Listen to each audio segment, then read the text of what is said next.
beliefs, what creates them and what affects them? And I wanted to give maybe some thoughts that you've never looked through on what creates your belief or what they can affect. If you read my book, you know that I say the outside influences will affect your beliefs more than you realize. No matter how strong you are, sometimes we have to protect ourselves from the outside world. If you have a drinking problem, it's probably not a good thing to spend 7 nights a week in a bar, right?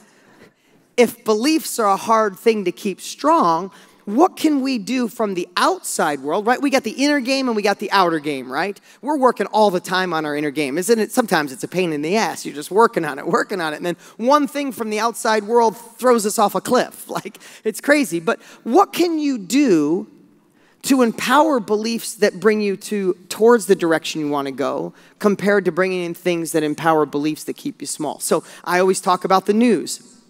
For me, I physically can't watch the news. I've been on a news diet for over 10 years now because I've never watched the news and got done and went, holy shit, I feel amazing.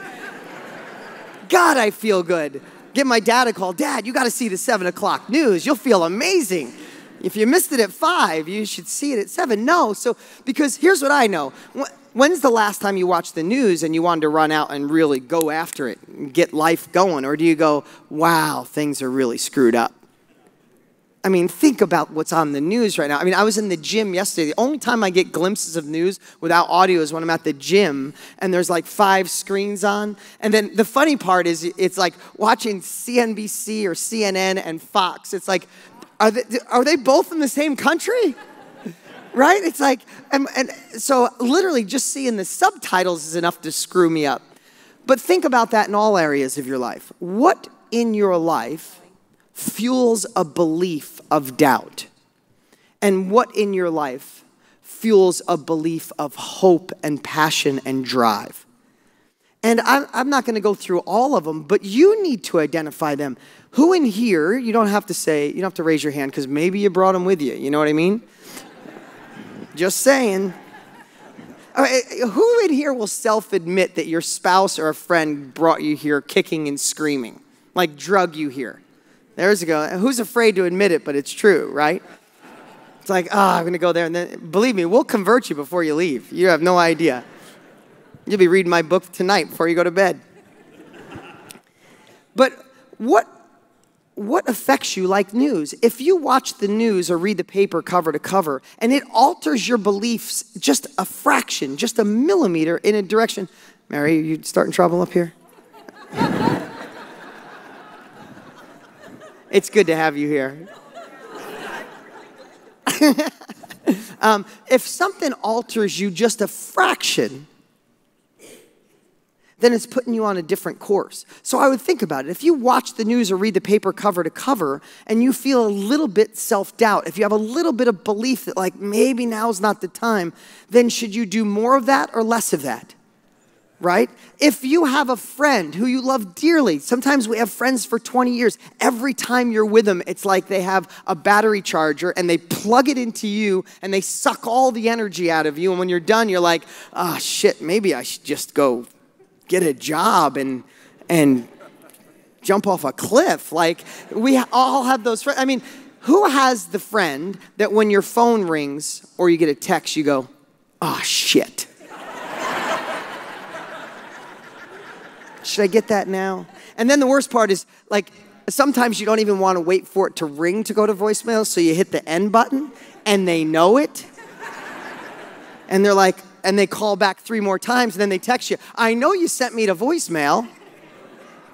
And I don't take voicemail, so that's really even terrible.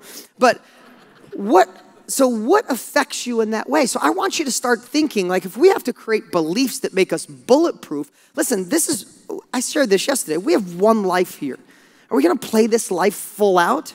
Or are we going to go to our deathbed thinking we could have done more? Screw that.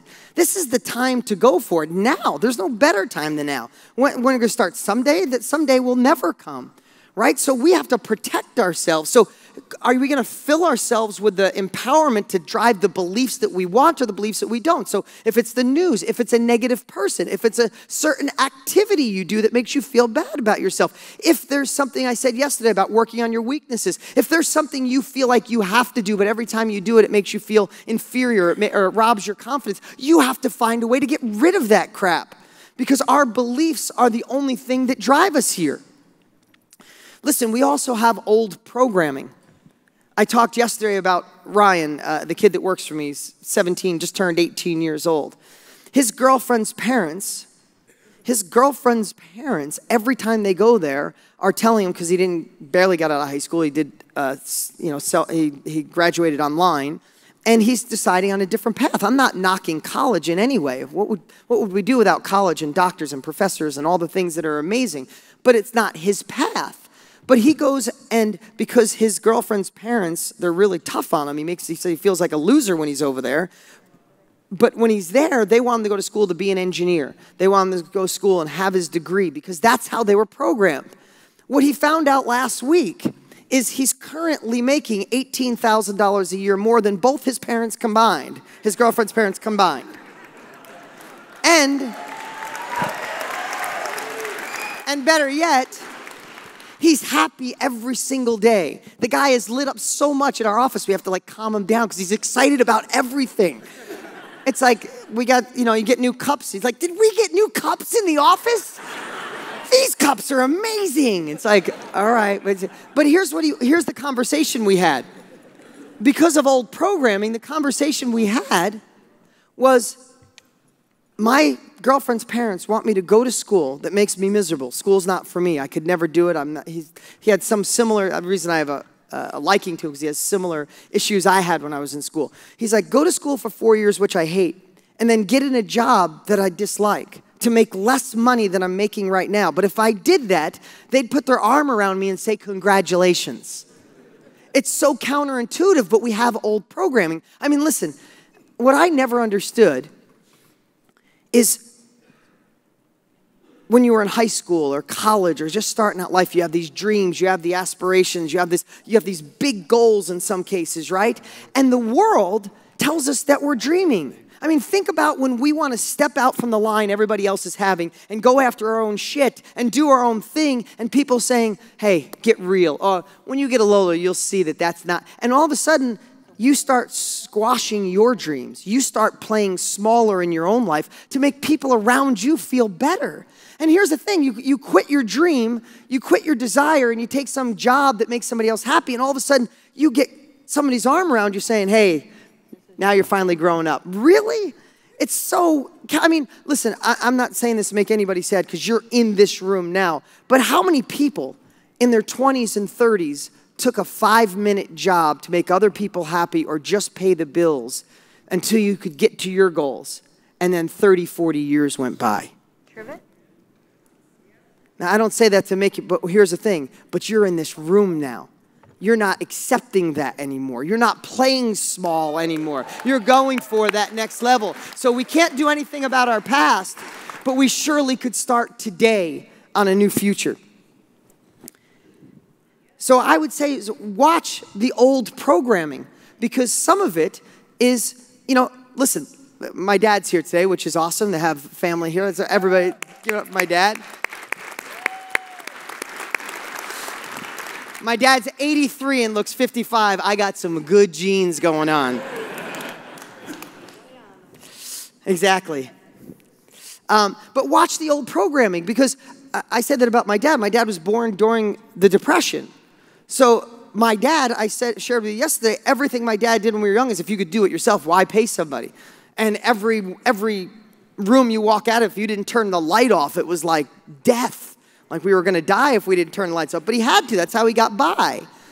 Now I go around the room and just turn on the house and just turn every light on possible. I can afford that shit. No. But I say that because that's old programming.